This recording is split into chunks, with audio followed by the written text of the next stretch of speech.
ಜೈ ರಾಮಕೃಷ್ಣ. ನಮಸ್ತೆ. ಯುಗಾವತಾರ ಶ್ರೀರಾಮಕೃಷ್ಣ ಗ್ರಂಥಾಧ್ಯಯನಕ್ಕೆ ತಮ್ಮೆಲ್ಲರಿಗೂ ಸ್ವಾಗತ. ಸಂಚಿಕೆ 141, ಅಧ್ಯಾಯ 93, ಎರಡನೆಯ ರಸದ್ದಾರ. ಅನಾರೋಗ್ಯದ ಕಾರಣದಿಂದಾಗಿ ತವರು ಮನೆಗೆ ಹೋಗಿದ್ದ ಶಾರದಾದೇವಿಯವರು 1874 ಏಪ್ರಿಲಿನಲ್ಲಿ ದಕ್ಷಿಣೇಶ್ವರಕ್ಕೆ ಮರಳಿ ಬಂದರು. ಇಲ್ಲಿ ಅವರ ವಾಸ ದೇವಾಲಯದ ನಹಬತ್ ಖಾನೆ ಎಂದು ಕರೆಯಲ್ಪಡುವ ವಾದ್ಯಕುಟೀರದಲ್ಲಿ ಅತ್ತೆ ಚಂದ್ರಮಣಿಯೊಂದಿಗೆ. ಆದರೆ ಇದೊಂದು ಸಣ್ಣ ಕೋಣೆ ಅಷ್ಟೇ. ಇದರಲ್ಲಿ ಒಬ್ಬರು ವಾಸ ಮಾಡುವುದೇ ಕಷ್ಟ, ಇನ್ನು ಇಬ್ಬರು ಇರುವುದೆಂತೂ. ಜೊತೆಗೆ ಇದರ ಬಾಗಿಲು ಬೇರೆ ಚಿಕ್ಕದು. ತಗ್ಗಿ ನಡೆಯದಿದ್ದರೆ ತಲೆಗೆ ಏಟು ಖಂಡಿತ. ಆದರೂ ಶಾರದಾದೇವಿಯವರು ತಮ್ಮ ಸ್ವಭಾವಕ್ಕನುಗುಣವಾಗಿ ಅದಕ್ಕೆ ಹೊಂದಿಕೊಂಡು ವಾಸಿಸಲಾರಂಭಿಸಿದರು. ಶ್ರೀರಾಮಕೃಷ್ಣರ ಭಕ್ತನಾದ ಶಂಭು ಮಲ್ಲಿಕ ಇದನ್ನು ಕಂಡ ಕೂಡಲೇ ಅವನು ಅವರಿಗಾಗಿ ಬೇರೊಂದು ವ್ಯವಸ್ಥೆ ಮಾಡಬೇಕೆಂದು ನಿಶ್ಚಯಿಸಿ ಕಾಳಿ ದೇವಾಲಯದ ಪಕ್ಕದ ನಿವೇಶನವೊಂದನ್ನು 250 ರೂಪಾಯಿ ಕೊಟ್ಟು ಖರೀದಿಸಿದ. ಶಾರದಾದೇವಿಯವರಿಗಾಗಿ ಅಲ್ಲೊಂದು ಮನೆ ಕಟ್ಟಬೇಕೆಂಬ ಆತನ ಉದ್ದೇಶ ವಿಶ್ವನಾಥ ಉಪಾಧ್ಯಾಯನಿಗೆ ತಿಳಿಯಿತು. ಅದಕ್ಕೆ ಬೇಕಾದ ಮರಮಟ್ಟನ್ನೆಲ್ಲ ಒದಗಿಸಲು ಈತ ಮುಂದಾದ. ಅಂತೆಯೇ ಅದಕ್ಕಾಗಿ ಗಂಗಾ ನದಿಯ ಆಚೆ ತೀರದ ಬೇಲೂರಿನ ಕೋಠೆಯಿಂದ ಸಾಲ ವೃಕ್ಷದ 3 ದಿಮ್ಮಿಗಳನ್ನು ಕಳಿಸಿಕೊಟ್ಟ. ಆದರೆ ಒಂದು ರಾತ್ರಿ ಗಂಗೆಯಲ್ಲಿ ನೆರೆ ಬಂದು ದಿಮ್ಮಿಯೊಂದು ಕೊಚ್ಚಿ ಹೋಯಿತು. ಇದು ಹೃದಯನಿಗೆ ತಿಳಿಯಿತು. ಆತ ಶಾರದಾದೇವಿಯವರನ್ನು ಇದೆಲ್ಲ ನಿನ್ನ ಹಣೆ ಬರಹ ಎಂದು ಮೂದಲಿಸಿ ತನ್ನ ಬಾಯಿ ಚಪಲ ತೀರಿಸಿಕೊಂಡ. ಆದರೆ ದಿಮ್ಮಿ ನಷ್ಟವಾದುದಕ್ಕೆ ವಿಶ್ವನಾಥ ಸ್ವಲ್ಪವೂ ಬೇಸರಿಸದೆ ಮತ್ತೊಂದನ್ನು ಕಳಿಸಿಕೊಟ್ಟ. ಶಂಭು ಮಲ್ಲಿಕ ತಾನೇ ನಿಂತು ಮನೆಯನ್ನು ಕಟ್ಟಿಸಿ ಪೂರೈಸಿದ. ಈಗ ಶಾರದಾದೇವಿಯವರು ವಿಶಾಲವಾದ ಹೊಸ ಮನೆಗೆ ಬಂದರು. ಅವರ ಜೊತೆಗಿರಲು ಒಬ್ಬಳು ಸೇವಕಿಯನ್ನು ನೇಮಿಸಲಾಯಿತು. ಅವಳು ಅವರಿಗೆ ಮನೆಗೆಲಸಗಳಲ್ಲಿ ನೆರವಾಗುತ್ತಿದ್ದಳು. ಶಾರದಾದೇವಿಯವರು ಪತಿಯ ರುಚಿಗೆ ಆರೋಗ್ಯಕ್ಕೆ ತಕ್ಕಂತೆ ಅಡಿಗೆ ಮಾಡಿ ಅದನ್ನು ಅವರ ಕೋಣೆಗೆ ತಂದು ಬಡಿಸುತ್ತಿದ್ದರು. ಶ್ರೀರಾಮಕೃಷ್ಣರು ಕೂಡ ಪತ್ನಿಯ ಯೋಗಕ್ಷೇಮವನ್ನು ವಿಚಾರಿಸುವುದಕ್ಕಾಗಿ ಮಧ್ಯಾಹ್ನದ ವೇಳೆಯಲ್ಲಿ ಆ ಮನೆಗೆ ಹೋಗಿ ಸಂಜೆಯೊಳಗಾಗಿ ಬಂದು ಬಿಡುತ್ತಿದ್ದರು. ಒಂದು ದಿನ ಮಾತ್ರ ಅವರು ಆ ಮನೆಗೆ ಹೋಗುತ್ತಿದ್ದಂತೆಯೇ ಜಡಿ ಮಳೆ ಹಿಡಿದುಕೊಂಡು ಬಿಟ್ಟಿತು. ಸಂಜೆಯಾಯಿತು, ರಾತ್ರಿಯಾಯಿತು. ಎಷ್ಟು ಹೊತ್ತಾದರೂ ಮಳೆಯ ರಭಸ ಮಾತ್ರ ತಗ್ಗಲೇ ಇಲ್ಲ. ಕಡೆಗೆ ಶ್ರೀರಾಮಕೃಷ್ಣರು ಅಲ್ಲಿಯೇ ಊಟ ಮಾಡಿ ಮಲಗಬೇಕಾಯಿತು. ಅವರು ಪತ್ನಿಯೊಡನೆ ತಮಾಷೆಯಾಗಿ ಹೇಳಿದರು, ಇದು ನೋಡು ಹೇಗಿದೆ. ಕಾಳಿ ದೇವಸ್ಥಾನದ ಅರ್ಚಕರೆಲ್ಲ ರಾತ್ರಿ ತಮ್ಮ ತಮ್ಮ ಮನೆಗಳಿಗೆ ಹೋಗುವುದಿಲ್ಲವೇ? ಹಾಗಿದೆ ಇದು ಕೂಡ. ಹೀಗೆ ಶ್ರೀರಾಮಕೃಷ್ಣರ ಎರಡನೆಯ ರಸದ್ದಾರನಾದ ಶಂಭು ಮಲ್ಲಿಕನ ನೆರವಿನಿಂದಾಗಿ ಶಾರದಾದೇವಿಯವರಿಗೆ ವಾಸಕ್ಕೊಂದು ಮನೆಯಾಯಿತು. ಹಿಂದೆಯೇ ನೋಡಿದಂತೆ ಇವನು ಶ್ರೀರಾಮಕೃಷ್ಣರ ಆಪ್ತರಲ್ಲೊಬ್ಬ. ಇವನ ಸಂಬಂಧವಾಗಿ ನಡೆದ ಒಂದು ಅತ್ಯಂತ ಸ್ವಾರಸ್ಯಕರ ಘಟನೆಯನ್ನು ಇಲ್ಲಿ ಹೇಳಬಹುದಾಗಿದೆ. ಸತ್ಯಸಂಧತೆ, ಪ್ರಾಮಾಣಿಕತೆ ಎಂಬುದು ಶ್ರೀರಾಮಕೃಷ್ಣರ ವ್ಯಕ್ತಿತ್ವದಲ್ಲಿ ಹೇಗೆ ರೂಢ ಮೂಲವಾಗಿ ಸೇರಿ ಹೋಗಿತ್ತು ಎಂಬುದಕ್ಕೆ ಸಾಕ್ಷ್ಯವಾಗಿದೆ ಈ ಘಟನೆ.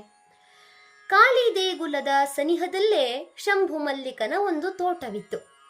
ಶ್ರೀರಾಮಕೃಷ್ಣರು ಈ ತೋಟದಲ್ಲಿ ಆತನೊಂದಿಗೆ ಆಧ್ಯಾತ್ಮಿಕ ವಿಚಾರವಾಗಿ ಮಾತುಕತೆಯಾಡುತ್ತಾ ಬಹು ಸಮಯವನ್ನು ಕಳೆಯುತ್ತಿದ್ದ ವಿಷಯವನ್ನು ಹಿಂದೆಯೇ ನೋಡಿದ್ದೇವೆ. ಇಲ್ಲಿ ಶಂಭುವಿಗೆ ಸೇರಿದ ಒಂದು ಉಚಿತ ಔಷಧಾಲಯವೂ ಇತ್ತು. ಒಂದು ದಿನ ಹೀಗೆಯೇ ಇಬ್ಬರು ಮಾತನಾಡುತ್ತಿದ್ದಾರೆ. ಆ ದಿನಗಳಲ್ಲಿ ಶ್ರೀರಾಮಕೃಷ್ಣರು ಪದೇ ಪದೇ ಆಮಶಂಕೆಗೆ ಗುರಿಯಾಗಿ ಹೊಟ್ಟೆ ನೋವಿನಿಂದ ನರಳುತ್ತಿದ್ದರು. ಮಾತಿನ ಮಧ್ಯೆ ಅವರ ಈ ವ್ಯಾಧಿಯ ವಿಷಯ ಶಂಭುವಿಗೆ ತಿಳಿಯಿತು. ಆಗ ಅವನು ನೋವಿನ ಉಪಶಮನಕ್ಕಾಗಿ ಪ್ರತಿದಿನ ಒಂದು ಚಿಟಿಕೆ ಅಫೀಮು ಸೇವಿಸುವಂತೆ ಸಲಹೆ ಮಾಡಿದ ಮತ್ತು ಕೋಣೆಗೆ ಹಿಂದಿರುಗುವ ಮುನ್ನ ತನ್ನ ಕೈಯಿಂದ ಅದನ್ನು ಪಡೆದುಕೊಂಡು ಹೋಗುವಂತೆ ಹೇಳಿದ. ಶ್ರೀರಾಮಕೃಷ್ಣರು ಒಪ್ಪಿದರು. ಆದರೆ ಮಾತಿನ ಮಧ್ಯೆ ಇಬ್ಬರಿಗೂ ಆ ವಿಷಯ ಮರೆತು ಹೋಯಿತು. ಸ್ವಲ್ಪ ಹೊತ್ತಿನ ಮೇಲೆ ಶ್ರೀರಾಮಕೃಷ್ಣರು ಶಂಭುವಿನಿಂದ ಬೀಳ್ಕೊಂಡು ರಸ್ತೆಯವರೆಗೆ ಹೋದರು. ಆಗ ಅಫೀಮಿನ ವಿಚಾರ ನೆನಪಾಯಿತು. ಸರಿ, ಅದಕ್ಕಾಗಿ ವಾಪಸ್ಸು ಬಂದರು. ಆದರೆ ಶಂಭು ತನ್ನ ಒಳಕೋಣೆಗೆ ಹೊರಟು ಹೋಗಿದ್ದ. ಈ ಸಣ್ಣ ವಿಚಾರಕ್ಕಾಗಿ ಅವನನ್ನು ಕರೆದು ತೊಂದರೆ ಕೊಡುವುದೇಕೆ ಎಂದುಕೊಂಡು ಅಲ್ಲಿಂದ ಗುಮಾಸ್ತೆಯನ್ನೇ ಕೇಳಿದರು. ಆತ ಒಂದು 4 ಬೆಲೆ ಬಾಳುವ ಅಫೀಮನ್ನು ಪೊಟ್ಟಣ ಕಟ್ಟಿಕೊಟ್ಟ. ಶ್ರೀರಾಮಕೃಷ್ಣರು ಅದನ್ನು ತೆಗೆದುಕೊಂಡು ಹೊರಟರು. ಆದರೆ ಅವರು ರಸ್ತೆಯ ಬಳಿಗೆ ಬಂದರೋ ಇಲ್ಲವೋ ಏಕೋ ತಲೆ ಸುತ್ತಿತು. ಕಣ್ಣು ಮೊಬ್ಬಾಯಿತು. ರಸ್ತೆಯೇ ಕಾಣುತ್ತಿಲ್ಲ. ಕಾಲುಗಳು ರಸ್ತೆ ಬದಿಯ ಚರಂಡಿಯತ್ತ ಎಳೆಯುತ್ತಿವೆ. ಅವರಿಗೆ ತಬ್ಬಿಬ್ಬಾಯಿತು. ಇದೇನಿದು ಹೀಗಾಗುತ್ತಿದೆ? ಇದು ರಸ್ತೆಯಲ್ಲ. ನಾನೇಕೆ ಇತ್ತ ಹೋಗುತ್ತಿದ್ದೇನೆ ಎಂದು ಆಲೋಚಿಸಿದರು. ಏನೂ ಹೊಳೆಯಲಿಲ್ಲ. ಎಷ್ಟು ಕಣ್ಣುಜ್ಜಿಕೊಂಡರೂ ರಸ್ತೆ ಕಾಣಲೇ ಇಲ್ಲ. ನಾನೆಲ್ಲೋ ತಪ್ಪು ದಾರಿಗೆ ಬಂದಿರಬೇಕು ಎಂದು ಭಾವಿಸುತ್ತಾ ಹಿಂದಿರುಗಿ ನೋಡಿದರೂ ಶಂಭುವಿನ ತೋಟಕ್ಕೆ ಹೋಗುವ ರಸ್ತೆ ಸ್ಫುಟವಾಗಿ ಕಂಡಿತು. 1 ನಿಮಿಷ ನಿಂತು ಆಲೋಚಿಸಿ ತೋಟದ ಗೇಟಿಗೆ ವಾಪಸ್ಸು ಬಂದರು. ಇಲ್ಲಿ ನಿಂತು ರಸ್ತೆಯನ್ನೆಲ್ಲ ಸರಿಯಾಗಿ ನೋಡಿ ಖಚಿತಪಡಿಸಿಕೊಂಡು ಮತ್ತೆ ಕಾಳಿ ದೇವಸ್ಥಾನದತ್ತ ಹೆಜ್ಜೆ ಹಾಕಿದರು. ಹೀಗೆ 4-6 ಹೆಜ್ಜೆ ಹಾಕುವಷ್ಟರಲ್ಲಿ ಮತ್ತೆ ಅದೇ ವಿಭ್ರಮೆ. ಮುಂದಿನ ರಸ್ತೆ ಕಾಣದು. ಕಾಲುಗಳು ಎತ್ತೆತ್ತಲೋ ಎಳೆಯುತ್ತಿವೆ. ಇದು ಹೀಗೆಯೇ ಇನ್ನೂ 2-3 ಬಾರಿ ಆಯಿತು. ಆಗ ಇದ್ದಕ್ಕಿದ್ದಂತೆ ಅವರಿಗೆ ಕಾರಣ ಹೊಳೆಯಿತು. ಶಂಭು ಹೇಳಿದ್ದೇನು? ಅಫೀಮನ್ನು ತನ್ನಿಂದ ತೆಗೆದುಕೊಳ್ಳುವಂತೆ. ಆದರೆ ತಾವು ಮಾಡಿದ್ದೇನು? ಅವನ ಬದಲಾಗಿ ಅವನ ಗುಮಾಸ್ತನಿಂದ ಸ್ವೀಕರಿಸಿದ್ದು. ಅದು ಅವನಿಗೆ ಹೇಳದೆ. ಇದರಿಂದಾಗಿ ತಮ್ಮಿಂದ 2 ದೋಷಗಳಾದವು. ಅವನಿಂದ ತೆಗೆದುಕೊಳ್ಳುವುದಾಗಿ ಹೇಳಿ ಹಾಗೆ ಮಾಡದಿದ್ದುದರಿಂದ ಸುಳ್ಳಾಡಿದ ದೋಷ, ಅವನ ಅರಿವಿಗೆ ಬಾರದಂತೆ ಗುಮಾಸ್ತನಿಂದ ತೆಗೆದುಕೊಂಡದ್ದರಿಂದ ಕಳ್ಳತನದ ದೋಷ. ಇಷ್ಟು ಅಪರಾಧ ಸಾಲದೆ. ಆದ್ದರಿಂದಲೇ ಜಗನ್ಮಾತೆ ತಮಗೆ ದಾರಿ ಕಾಣದಂತೆ ಮಾಡಿದಳು. ಶ್ರೀರಾಮಕೃಷ್ಣರು ತಮ್ಮ ಬಗ್ಗೆಯೇ ಜಿಗುಪ್ಸೆ ಪಟ್ಟುಕೊಳ್ಳುತ್ತಾ ಔಷಧಾಲಯಕ್ಕೆ ವಾಪಸ್ಸು ಬಂದರು. ಆದರೆ ಅಫೀಮನ್ನು ಹಿಂದಿರುಗಿಸೋಣವೆಂದರೆ ಆ ಗುಮಾಸ್ತೆ ಎಲ್ಲೂ ಕಾಣಲಿಲ್ಲ. ಆದ್ದರಿಂದ ಅವರು ಕಿಟಕಿಯ ಮೂಲಕ ಆ ಪಟ್ಟಣವನ್ನು ಒಳಗೆ ಬಿಸಾಡಿ, ಅಯ್ಯ, ನಿನ್ನ ಅಫೀಮನ್ನು ಇಲ್ಲೇ ಹಾಕಿದ್ದೇನೆ, ನೋಡಿಕೋ ಎಂದು ಗಟ್ಟಿಯಾಗಿ ಕೂಗಿ ಹೇಳಿ ಅಲ್ಲಿಂದ ಹೊರಟರು. ಈ ಸಲ ಅವರ ಕಣ್ಣು ಮೊಬ್ಬಾಗಲಿಲ್ಲ, ತಲೆ ಸುತ್ತಲಿಲ್ಲ. ರಸ್ತೆ ಎಂದಿನಂತೆ ಸ್ಪಷ್ಟವಾಗಿ ಕಾಣಿಸಿತು. ಯಾವ ಅಡಚಣೆಯೂ ಇಲ್ಲದೆ ಅವರು ತಮ್ಮ ಕೋಣೆಯನ್ನು ತಲುಪಿ ಸಮಾಧಾನದ ನಿಟ್ಟುಸಿರೆಳೆದರು. ಶ್ರೀರಾಮಕೃಷ್ಣರ ಜೀವನದಲ್ಲಿ ಇಂತಹ ಘಟನೆಗಳು ಲೆಕ್ಕವಿಲ್ಲದಷ್ಟು. ಇವುಗಳಲ್ಲಿ ಕೆಲವನ್ನು ನಾವು ಸಂದರ್ಭಾನುಸಾರ ಮುಂದೆ ನೋಡಲಿದ್ದೇವೆ. ಅವರು ಬಾಯಿ ತಪ್ಪಿ ಆಡಿದ ಮಾತು ಕೂಡ ಹೇಗೋ ನಿಜವಾಗಿಯೇ ಪರಿಣಮಿಸುತ್ತಿತ್ತು. ಅವರ ಮನಸ್ಸಿನಲ್ಲಿ ಯಾವುದಾದರೊಂದು ಇಚ್ಛೆ ಮೂಡಿತೆಂದರೆ ಅದು ಈಡೇರುವವರೆಗೂ ಅವರು ವಿಶ್ರಮಿಸುವಂತಿರಲಿಲ್ಲ. ಹೀಗಾಗಿ ಅತ್ಯಂತ ಸಾಮಾನ್ಯ ವಿಚಾರದಲ್ಲೂ ಅವರು ಅಪ್ರಾಮಾಣಿಕರಾಗಿರಲು ಅಥವಾ ತಮ್ಮ ನಂಬಿಕೆಗೆ ವಿರುದ್ಧವಾಗಿ ಮಾತನಾಡಲು ಸಾಧ್ಯವೇ ಇರಲಿಲ್ಲ. ಇದಕ್ಕೆ ಕಾರಣವೇನೆಂಬುದನ್ನು ಅವರೇ ತಿಳಿಸುತ್ತಾರೆ. ನಾನು ಜಗನ್ಮಾತೆಯಲ್ಲಿ ಸಂಪೂರ್ಣ ಶರಣಾದವನಲ್ಲವೇ? ಆದ್ದರಿಂದಲೇ ಆಕೆ ನನ್ನ ಕೈಯನ್ನು ಗಟ್ಟಿಯಾಗಿ ಹಿಡಿದಿದ್ದಾಳೆ. ನಾನು ಒಂದೇ ಒಂದು ತಪ್ಪು ಹೆಜ್ಜೆ ಹಾಕಲೂ ಅವಳು ಬಿಡುವುದಿಲ್ಲ. ಶಂಭು ಮಲ್ಲಿಕ ದೈವಭಕ್ತ ಮಾತ್ರವಲ್ಲ, ಒಬ್ಬ ಕರ್ಮಯೋಗಿ. ಶ್ರೀರಾಮಕೃಷ್ಣರ ಪ್ರಭಾವಕ್ಕೆ ಬಂದ ಮೇಲಂತೂ ಅವನು ಮತ್ತಷ್ಟು ನಿಸ್ವಾರ್ಥಿಯಾದ. ವೈರಾಗ್ಯ ಮತ್ತಷ್ಟು ಬಲಿಯಿತು.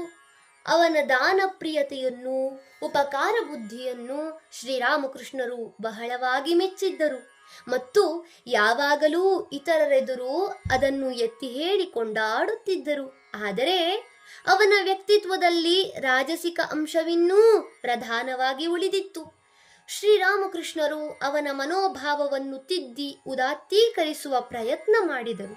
ಒಂದು ದಿನ ಅವನು ತನ್ನ ಮನದಾಸೆಯನ್ನು ಅವರೆದುರು ಹೀಗೆ ತೋಡಿಕೊಂಡ: ಸ್ವಾಮಿ, ನಾನು ನನ್ನ ಈ ಸಮಸ್ತ ಸಂಪತ್ತನ್ನು ಸದ್ವಿನಿಯೋಗ ಮಾಡುವಂತಾಗಲೆಂದು ಹರಸಿ ಬಾವಿಗಳನ್ನು ತೋಡಿಸಬೇಕು, ರಸ್ತೆಗಳನ್ನು ನಿರ್ಮಿಸಬೇಕು, ಆಸ್ಪತ್ರೆ ಅನ್ನಸತ್ರಗಳನ್ನು ಕಟ್ಟಿಸಬೇಕು, ತನ್ಮೂಲಕ ಜನಕೋಟಿಗೆ ಉಪಕಾರ ಮಾಡಬೇಕು ಎಂಬುದೇ ನನ್ನ ಆಸೆ. ಇದು ಈಡೇರುವಂತಾಗಲಿ ಎಂದು ದಯವಿಟ್ಟು ಆಶೀರ್ವದಿಸಿ.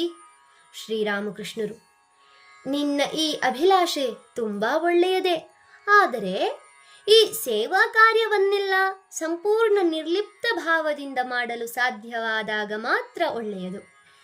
ಆದರೆ ಅದೇನೂ ಸುಲಭ ಸಾಧ್ಯವಲ್ಲ. ನೀನು ಯಾವ ಕೆಲಸವನ್ನು ಬೇಕಾದರೂ ಮಾಡು, ಆದರೆ ಒಂದನ್ನು ಮಾತ್ರ ನೆನಪಿಡು, ಏನೆಂದರೆ ಈ ಜೀವನದ ಅಂತಿಮ ಉದ್ದೇಶ ಭಗವಂತನನ್ನು ಪಡೆದುಕೊಳ್ಳುವುದೇ ಹೊರತು ಆಸ್ಪತ್ರೆ ಅನ್ನಸತ್ರಗಳನ್ನು ಕಟ್ಟುವುದಲ್ಲ. ಒಂದು ವೇಳೆ ಆ ದೇವರು ನಿನ್ನ ಮುಂದೆ ಪ್ರತ್ಯಕ್ಷವಾಗಿ ಏನು ವರ ಬೇಕೋ ಕೇಳಿಕೋ ಎಂದರೆ, ಓ ದೇವರೇ, ನನಗಾಗಿ ಕೆಲವಾರು ಆಸ್ಪತ್ರೆ ಕಟ್ಟಡಗಳನ್ನು ಕಟ್ಟಿಸಿಕೊಡು ಎನ್ನುತ್ತೀಯೋ, ಅಥವಾ ನಿನ್ನ ಪಾದ ಪದ್ಮಗಳಲ್ಲಿ ಪರಿಶುದ್ಧ ಭಕ್ತಿಯನ್ನು ದಯಪಾಲಿಸು, ನಿರಂತರವೂ ನಿನ್ನ ದರ್ಶನ ಭಾಗ್ಯವನ್ನು ಕರುಣಿಸು ಎಂದು ಪ್ರಾರ್ಥಿಸಿಕೊಳ್ಳುತ್ತೀಯೋ? ಭಗವಂತನನ್ನು ಸಾಕ್ಷಾತ್ಕರಿಸಿಕೊಂಡ ಮೇಲೆ ಆತನ ಕೃಪೆಯಿಂದ 10 ಆಸ್ಪತ್ರೆಗಳನ್ನು ಔಷಧಾಲಯಗಳನ್ನು ಕಟ್ಟೋಣ. ಶಂಭು ತುಂಬ ಉದಾರಿ ಎನ್ನುವುದೇನೋ ನಿಜವೇ, ಆದರೆ ಅವನು ಯಾರೆಂದರವರಿಗೆ ಕೊಟ್ಟು ಬಿಡುತ್ತಿರಲಿಲ್ಲ. ಯಾಚಕರ ಪಾತ್ರತೆಯನ್ನು ಖಾತ್ರಿಪಡಿಸಿಕೊಂಡ ಮೇಲಷ್ಟೇ ದಾನ ಮಾಡುತ್ತಿದ್ದ. ಒಂದು ದಿನ ಹೃದಯ ಬಂದು ಅವನ ಹತ್ತಿರ ಸ್ವಲ್ಪ ಹಣ ಕೇಳಿದ. ಅದಕ್ಕೆ ಶಂಭು ಹೇಳಿದ್ದೇನು, ನಾನೇಕೆ ನಿನಗೆ ದುಡ್ಡು ಕೊಡಬೇಕಪ್ಪ, ನೀನು ಸಾಕಷ್ಟು ಗಟ್ಟಿಮುಟ್ಟಾಗಿಯೇ ಇದ್ದೀಯ, ನೀನೇ ನಿನ್ನ ಹಣವನ್ನು ದುಡಿದುಕೊಳ್ಳಬಹುದು ಮತ್ತು ಈಗಲೂ ಸಂಪಾದಿಸುತ್ತಲೇ ಇದ್ದೀಯ. ಏನೋ ತೀರಾ ನಿರ್ಗತಿಕನಾದರೆ ಬೇರೆ ಕಥೆ, ಅಥವಾ ಕುಂಟನಿಗೋ ಕುರುಡನಿಗೋ ಕೊಟ್ಟರೆ ಒಂದು ಲೆಕ್ಕ, ಅಂಥವರಿಗಾದರೆ ಸಂತೋಷದಿಂದ ಕೊಟ್ಟೇನು. ತಕ್ಷಣ ಹೃದಯ ಕೈ ಮುಗಿದು ಹೇಳಿದ, ರಾಯರೇ, ಆ ಮಾತನ್ನು ಮಾತ್ರ ಆಡಬೇಡಿ, ನನಗೆ ನಿಮ್ಮ ಕಾಸು ಖಂಡಿತ ಬೇಕಿಲ್ಲ. ಸದ್ಯ ನಾನು ಕುಂಟನೋ ಕುರುಡನೋ ನಿರ್ಗತಿಕನೋ ಆಗದಂತೆ ದೇವರು ನನ್ನನ್ನು ಕಾಪಾಡಲಿ. ನೀವು ದುಡ್ಡು ಕೊಡಲೂ ಬೇಡಿ, ನಾನು ತೆಗೆದುಕೊಳ್ಳುವುದೂ ಇಲ್ಲ, ಬರುತ್ತೇನೆ ನಾನು. ಶಂಭು ಮಲ್ಲಿಕ ಶ್ರೀರಾಮಕೃಷ್ಣರನ್ನು ಶ್ರೀ ಶಾರದಾದೇವಿಯವರನ್ನು ಸುಮಾರು 4 ವರ್ಷಗಳ ಕಾಲ ಪರಮ ಭಕ್ತಿಯಿಂದ ಕಂಡು ಸೇವೆ ಸಲ್ಲಿಸಿದ. ಕ್ರಮೇಣ ಅವನು ಸಕ್ಕರೆ ಕಾಯಿಲೆಗೆ ಗುರಿಯಾಗಿ ಹಾಸಿಗೆ ಹಿಡಿದ. ಅವನು ರುಗ್ಣಶಯ್ಯೆಯಲ್ಲಿ ಮಲಗಿದ್ದರೂ ಹಸನ್ಮುಖನಾಗಿದ್ದ. ಅವನಿಗೆ ಮೃತ್ಯು ಭೀತಿ ಇರಲಿಲ್ಲ. ಹೃದಯನೊಡನೆ ಅವನೊಮ್ಮೆ ಹಾಸ್ಯವಾಗಿ ಹೇಳಿದ, ನಾನು ಗಂಟು ಮೂಟೆ ಕಟ್ಟಿಯಾಯಿತು, ಪ್ರಯಾಣಕ್ಕೆ ನಾನಿನ್ನು ಸಿದ್ಧ. ಶ್ರೀರಾಮಕೃಷ್ಣರು ಒಂದು ದಿನ ಹೃದಯನನ್ನು ಕರೆದುಕೊಂಡು ಆತನನ್ನು ನೋಡಲು ಹೋದರು. ಬರುವಾಗ ಅವರೆಂದರು, ಹೃದು, ಶಂಭುವಿನ ದೀಪದಲ್ಲಿ ಎಣ್ಣೆ ತೀರಿ ಹೋಗಿದೆ. ಇದಾದ ಕೆಲ ದಿನಗಳಲ್ಲೇ 1877ರಲ್ಲಿ ಸಾರ್ಥಕ ಬದುಕನ್ನು ಬಾಳಿದ ಶಂಭು ತೀರಿಕೊಂಡ. ಧನ್ಯವಾದಗಳು. ಇಂದಿಗೆ ಅಧ್ಯಾಯ 93 ಸಂಪೂರ್ಣವಾಯಿತು. ಮುಂದಿನ ಸಂಚಿಕೆಯಲ್ಲಿ ಹೊಸ ಅಧ್ಯಾಯವನ್ನು ಪ್ರಾರಂಭಿಸೋಣ. ಓಂ ಶಾಂತಿ ಶಾಂತಿ ಶಾಂತಿ. ಹರಿ ಓಂ ತತ್ಸತ್. ಶ್ರೀರಾಮಕೃಷ್ಣಾರ್ಪಣಮಸ್ತು. ಸರ್ವೇ ಜನಾ ಸುಖಿನೋ ಭವಂತು. ಜೈ ಶ್ರೀಮಾತಾ.